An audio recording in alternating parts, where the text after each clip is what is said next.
Maharaj often spoke of his guru and the role of the teacher in spiritual life.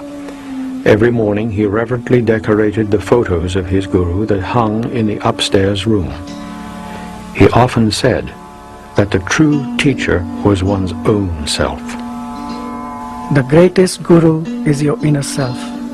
Truly, he is the supreme teacher. He alone can take you to your goal, and he alone meets you at the end of the road. Confide in him, and you need no outer guru. But again, you must have the strong desire to find him, and do nothing that will create obstacles and delays.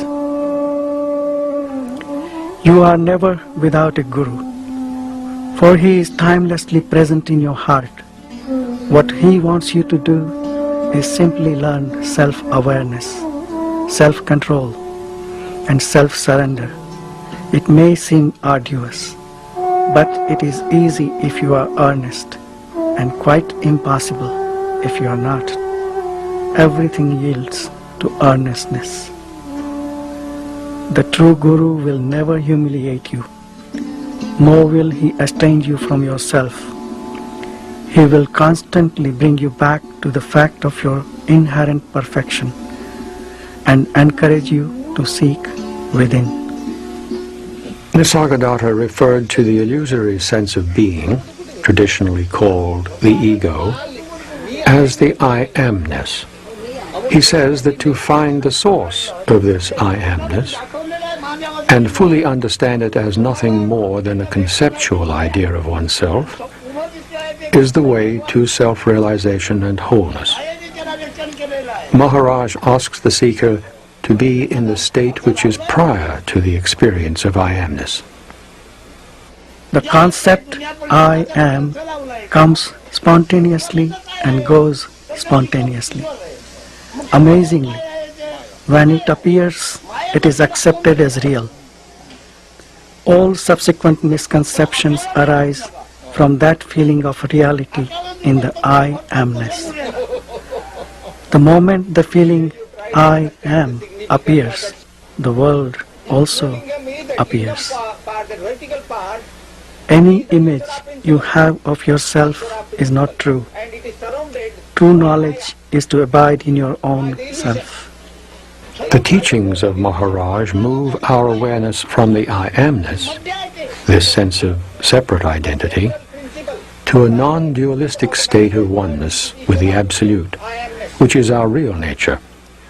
Visitors asked for clarification concerning this state of emptiness. I mean, free of all content. To myself, I am neither perceivable nor conceivable. There is nothing I can point out and say, this I am. You identify yourself with everything so easily. I find it impossible.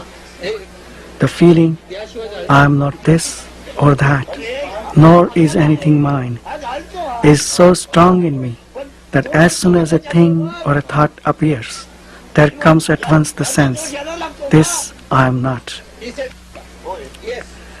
I find that somehow by shifting the focus of attention, I become the very thing I look at and experience the kind of consciousness it has.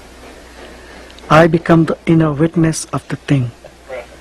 I call this capacity of entering other focal points of consciousness love. You may give it any name you like.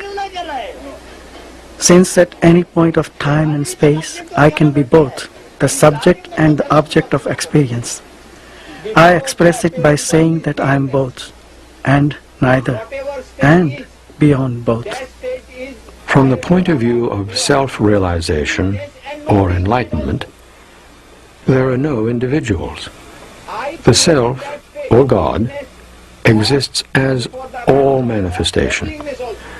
A visitor asked Maharaj how this individuality arose, and why we think of ourselves as separate individuals. Your thoughts about individuality are really not your own thoughts. They are all collective thoughts. You think that you are the one that has the thoughts. In fact, thoughts arise in consciousness. As our spiritual knowledge grows, our identification with the individual body-mind diminishes, and our consciousness expands into universal consciousness.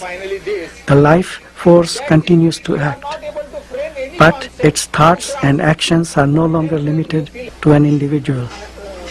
They become the total manifestation.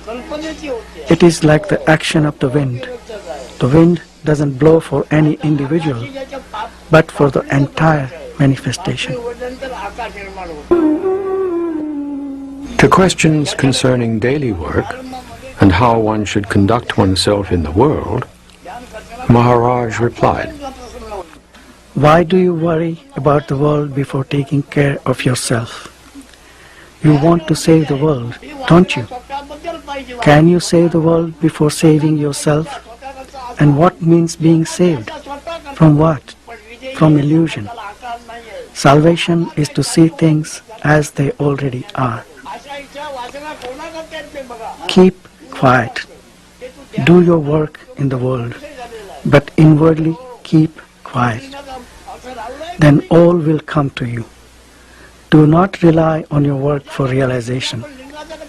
It may profit others, but not you. Your hope lies in keeping silent in your mind and quiet in your heart. By all means, attend to your duties.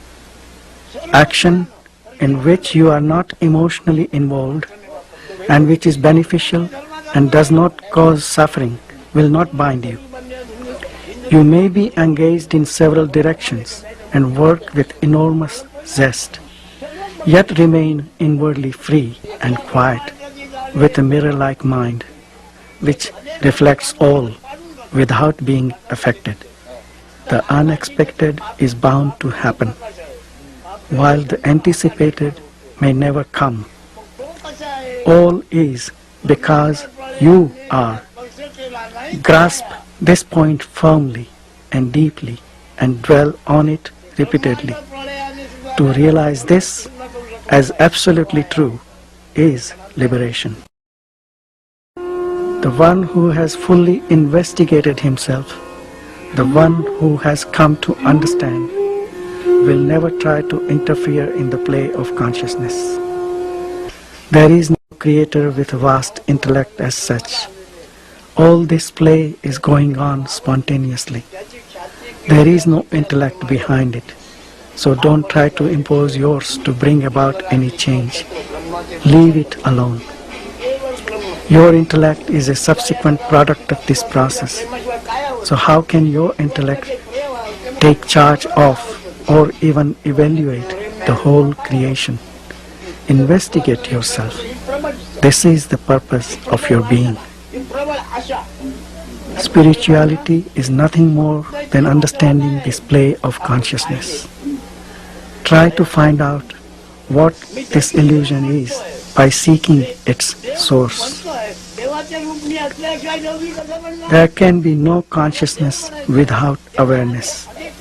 There can be awareness without consciousness, as in deep sleep. Awareness is absolute. Consciousness is relative to its content. Consciousness is always of something. Consciousness is partial and changeful. Awareness is total, changeless, calm and silent. And it is the common matrix of every experience. What you are, you already are. By knowing what you are not, you are free of it and remain in your own natural state. It all happens quite spontaneously.